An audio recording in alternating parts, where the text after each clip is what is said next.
बिस्मिल्लाहिर्रहमानिर्रहीम। धरनों की तादाद बढ़ती जा रही है। पहले 10 मकामात, फिर 20, फिर 50, फिर आज 103 मकामात पर धरना दिए बैठे हैं और रोड ब्लॉक्स हैं। कराची शहर की तमाम सड़कें जाम हैं।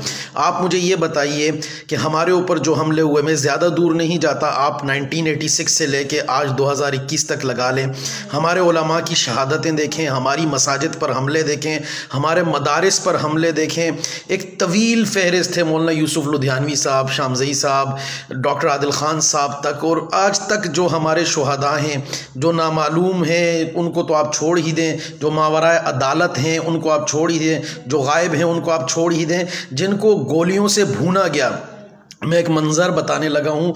एक दोस्त ने बताया कि आफ्ताब भाई, ये वो जगह है जहाँ मेरे वालिद साहब पर गोलियाँ बरसाई गई, मेरे भाई की जान ली गई, उनका एक भाई शहीद, दूसरा भाई शहीद, बाप शहीद, बहनों, मतलब एक तवील फे एक ही घर से 4-4, 6-6 जनाजे उठे। वो क्या मंज़र होगा कि एक बहन, एक माँ, एक बेटा, एक भाई सारे खड़े देख रहे हैं और उनके बूढ़े बाप को और उनके जवान भाई को गोलियों से भूना जा रहा है उनकी आंखों के सामने। तो हमने ये मनाजिर भी देखे और उसके बाद खामोशी से जनाजे उठाए, दफना दिए, क्योंकि हमें तो अपने बेगाने सब मारते हैं। हम पर फिर सख्ती होती है कि जनाजा यूं ना करो, इधर करो, इतनी जल्दी करो, इस मकाम पे ना पढ़ो। आदिल खान साहब की मिसाल लें कि शहादत के बाद हमें बाकायदा जैसे इदारे कहते हैं, जैसे इंतज़ामिया कहती है, हम उस तरीके से अमल दरामद करते हैं। हमारे सहाबा किराम को गालियाँ दी गई, जिसने गालियां दी उसको सैल्यूट मार के प्रोटोकॉल देके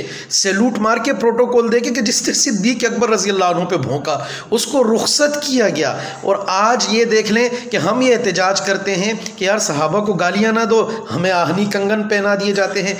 इसी तरीके से धरने भी हज़ारा मकतूलीन, जो आल पाकिस्तान हज़ारा डेमोक्रेटिक अलायंस के लोग हैं, वो कह तो चुके हैं कि भाई ये फ़िरक़ावाराना कत्ल नहीं है, वो इसको कोई और, वो जो भी कातिल हैं उन्होंने निशानदही कर दी और बता दिया और उनका क्लेम भी है। लेकिन ये जो लोग, चंद अल्लामे, ये काले कव्वे जो इसको हाईजैक किए बैठे हैं और पूरे मुल्क को एक पड़ोसी मुल्क के इशारे पे, कल 7 दहशतगर्द पकड़े गए इनके, कलादम सिपाही मोहम्मद के, पूरी दुनिया ने देखा, सीटीडी ने पकड़े हैं, बताए हैं।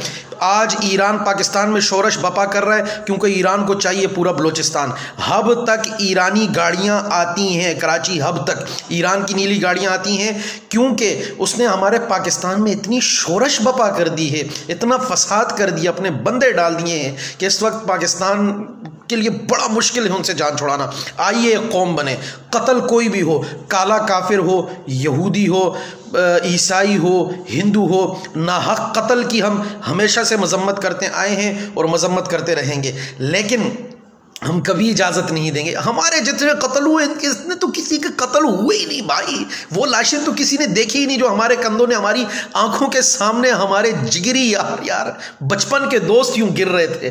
किस किस के नाम लूं, किस किस के नाम लूं कि अपने हाथों से जिन शुहदा को उठाया। तो हमने कभी इस तरह की हरकतें नहीं की। मैं अगेन रिपीट कर रहा हूँ, बार बार कह रहा हूँ कि ये हमारा मुल्क है, हम इस मुल्क के बाशिंदे हैं, हम इस सरजमीन की हिफाजत करते हैं, लेकिन हमारे साथ रियासत भी जुल्म करती है, ये भी जुल्म करते हैं, और इनके साथ बाकायदा रॉ की और ईरान की। और आपको मैं इंशाल्लाह पहले भी बता चुका कई बार कि पासदारान इनकलाब साल से ऊपर हो गया, कासिम सुलेमानी का तो बदला ले नहीं सके साले, अब वो बदला हम में से निकाल रहे हैं।